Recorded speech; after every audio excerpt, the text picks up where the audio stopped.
چا له خپلې خواکې سره لاس پوښتنه وکړه یا یې بدن ورسره لګېده، نو په دغه وخت کې د ده په زړه کې غلط خیالات را پیدا سو. ښځه په دغه ځوان باندې د ټول عمر لپاره حرامه سوه. بیا په نکاح په یوه شي باندې هم کار نه کېږي.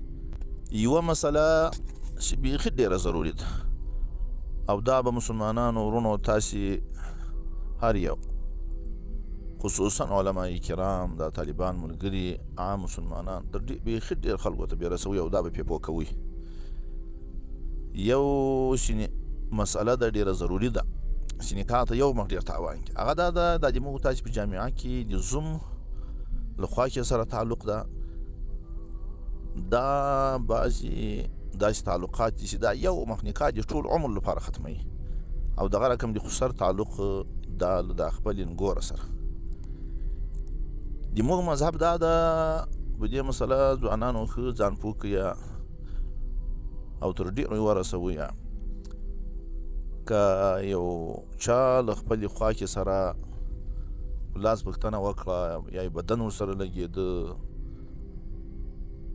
نو په دغه وخت کې د ده په زړه کې غلط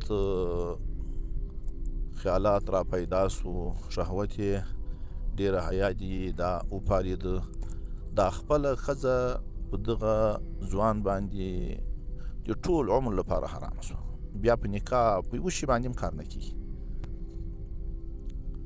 دغه رقم که خسر له نګوره سره یا بدن ولګېده یا پوښتنه وه، په دغه وخت کې داسې یو کیفیت غلط پیدا سه، د زړه ارادې بدلې سوې، بیا د دغه خسر دغه نګور د ده په زوی باندې د ټول عمر لپاره حرامه سوه. یعنې مطلب اصلي دا ده چې خسر به د خپلې نګوره سره داسې د لاس پوښتنه، د بدن لګېدا، د بدن چاپي کېدا، دا خدمت یو مخ ډېر خطرناک ده، د دې به ډېر ځان ساتي. او دغه رقم به یو څوک له خپلې خواکې سره دغه رقم تعلق شي یا مجلسونه یي مثلا په دې کې د لاس لګېدا یي، بدن ولګېږي، د لاس پوښتنې یي، یا یو ډېر خطرناک ده، یو مخ خطرناک ده. نو به بیا تاسې په دې باره کې له علما کرامو څخه ځوانانو پوښتنه وکړئ، دې ته حرمة المصاهرت یایي، دا ډېر خطرناک ده. په خلکو کې دا خبره مشهوره ده چې خوا کې داسې ده لکه مور. د هغه دا مطلب ده چې دغسې لکه مور د ټول وخت لپاره په سړي باندې حرامه ده، خوا کې هم داسې حرامه ده.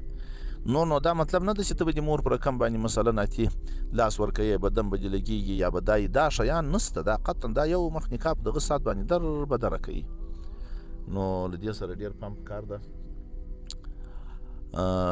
ډېر خطرناک ده، نکاح ته یو مخ ډېر تاوان کړي. امام صاحب رحمت الله تعالی علیه د موږ تاسې موږ د ده په مذهب باندې یو د خپل بچي ته دا وصیت کړی و چې داسې ځای به واده کې چې تا خوا کې نه یي، یعنې مړه یې بیخي یې نه.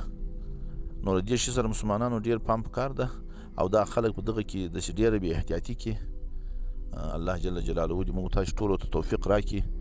کله چا څخه بیا هم دغه عمل صادر سوی له علما کرامو دې پوښتنه وکړي، نو بیا به له هغه څخه هغه به فتوا ورکړي، اخرت دې نه خرابوي.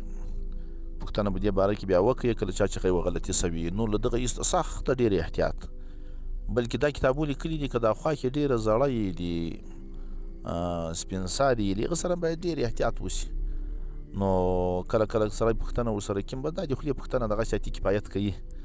خسر هم دغه رقم له نګوره سره باید یو مخ ډېر احتیاط وشي، یو مخ ډېر احتیاط وشي. نور دا مسله داسې ده چې په دې باندې به له علما کرامو ځان پوه کوئ، او علما کرام به ما ته خو له ډېرو خلکو مې پوښتنه کړې د هغو معلومات نسته. علما کرام به دغه تقریبا د خپلو کلیوالو ته، شاګردانو ته په ډېر تکرار بیانوي. الله تعالی دې دوی ته د دنیا او د آخرت کې خپله رضا ور په نصیب کړي، ښه به یې په دې باندې پوه کوي. نو د موږ په جامعه کې چې بعضې خطرناک مسایل دي، په دې کې د علماو هم څه کوتاهي شته، خلک په دې باندې نه دي پوه سوي. موږ په دې چې په ډېرو ضروري مسایلو پوه کړو، اکثره وخت موږ قصې ورته کړو. نو له دې څخه باید موږ یو څه صرف نظر وکړو د قصو له بیانولو څخه. هغه ډېر واقعي شیان هغه باید خلکو ته بیان شي. خدای پاک له ما سره دنیا